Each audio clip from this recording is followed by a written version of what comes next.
Lantai 1 dimatiin, naik lagi kan. Ke lantai 2 ya gelap kan karena dimatiin lampunya.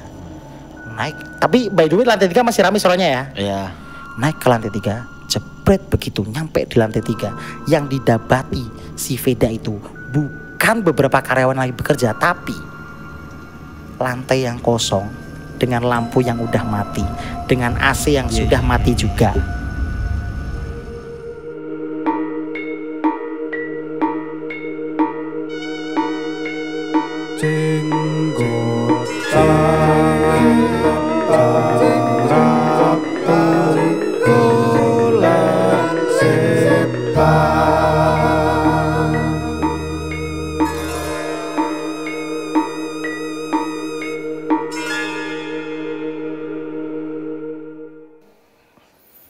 Kembali lagi di program Jenggotan, Jengkeran, Ramutu, Golek Setan.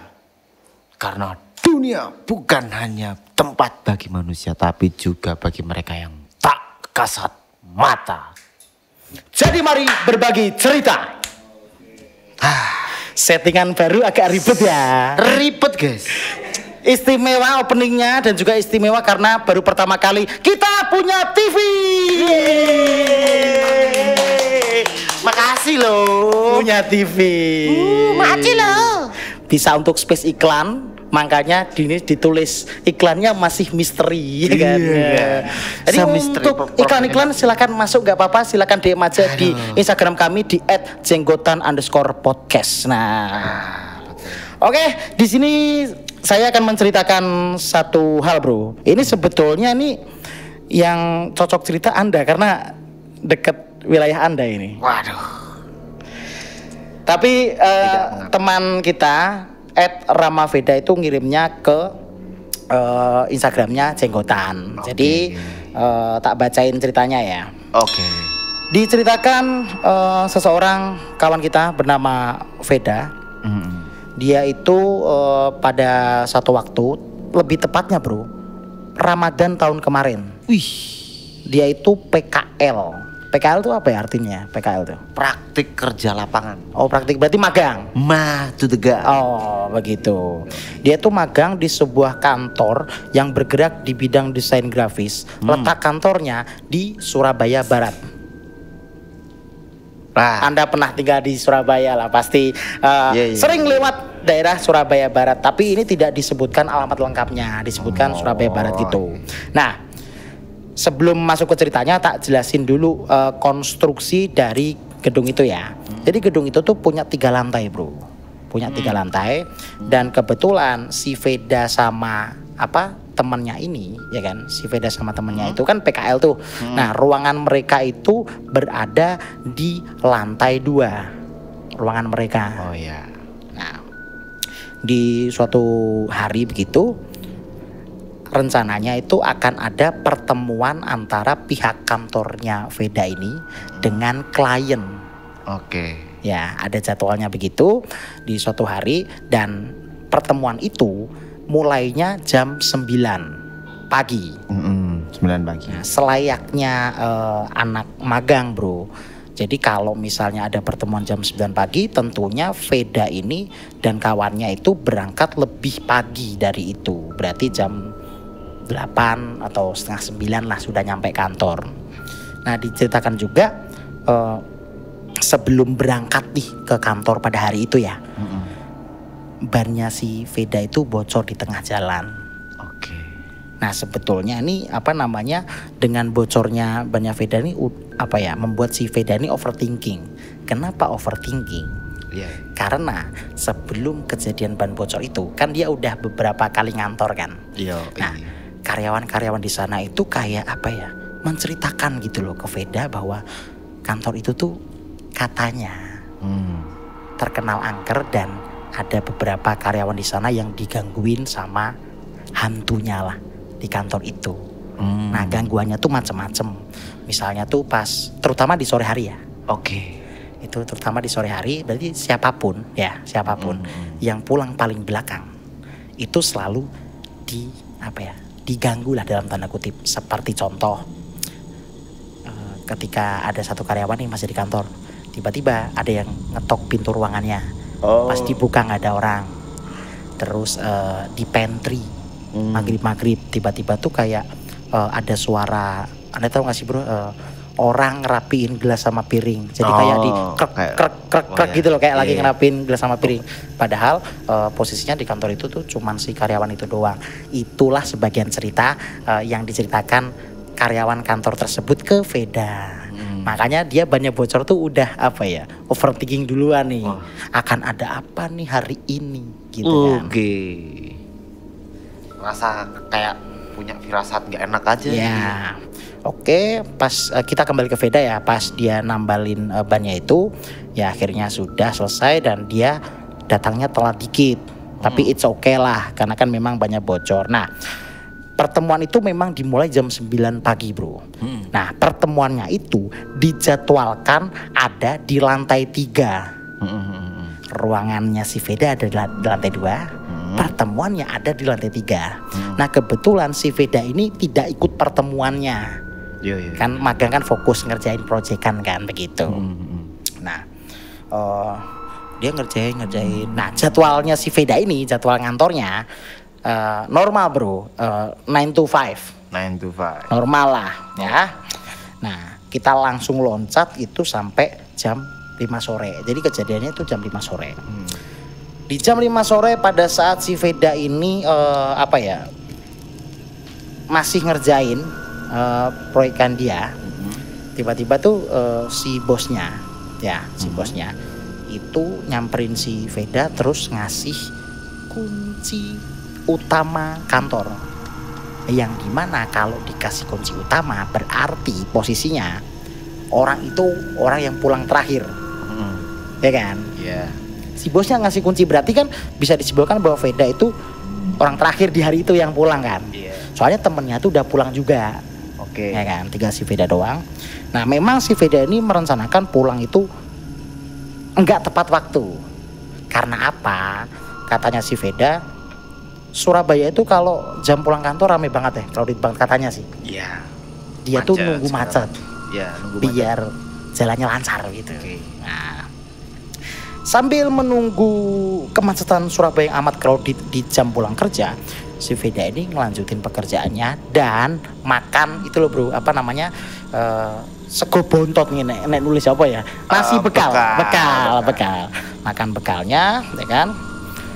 Oke, pas selesai makan, laptopnya diberesin, dimasukin ke tas ya kan tuh.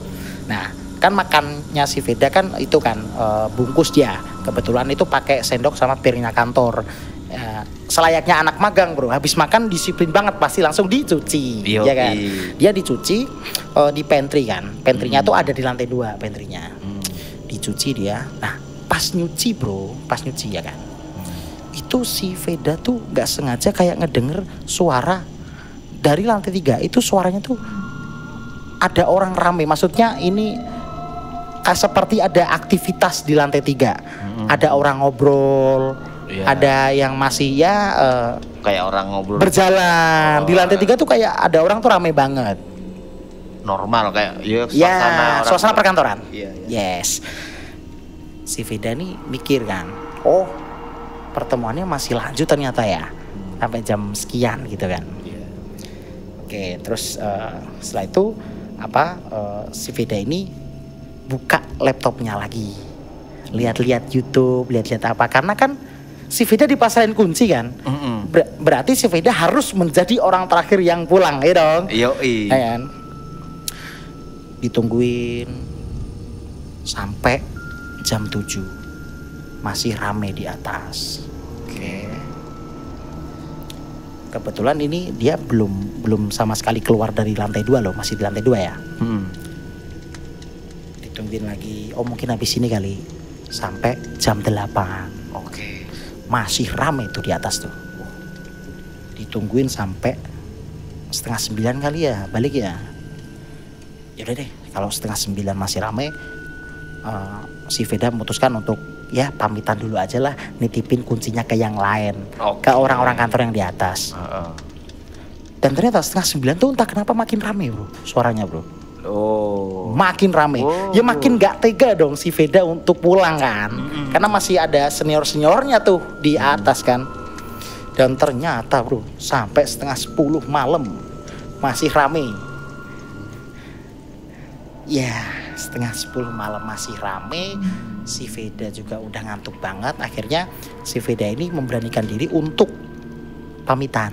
Naik ke atas pamitan nitip kunci.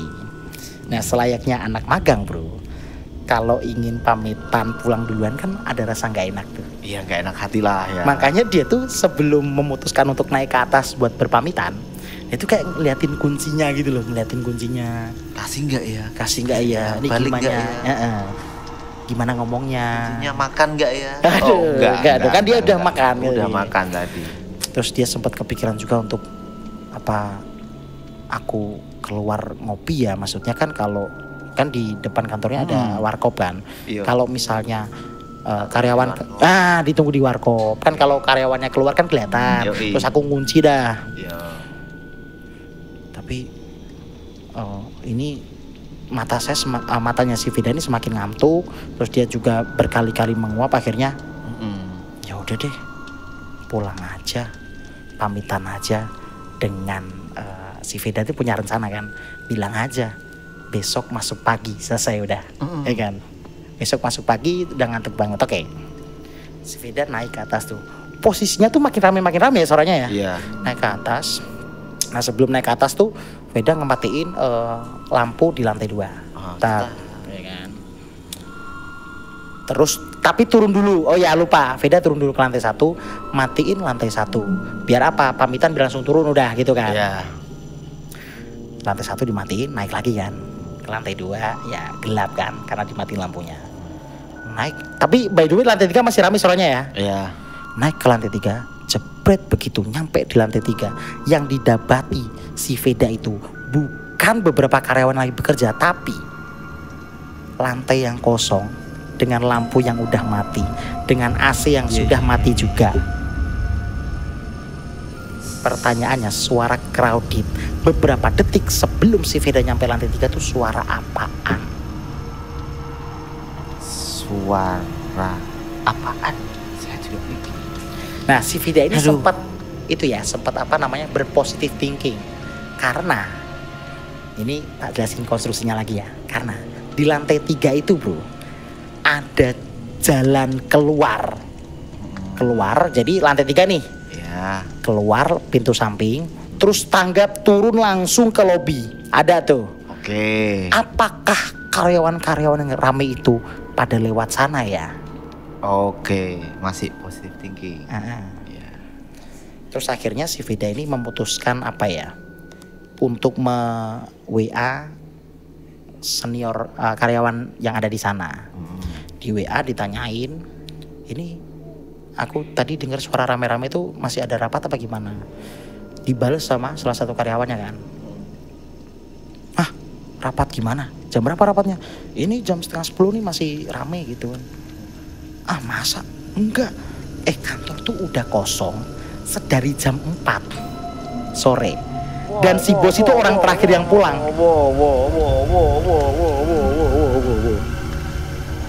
Waduh, dah Veda.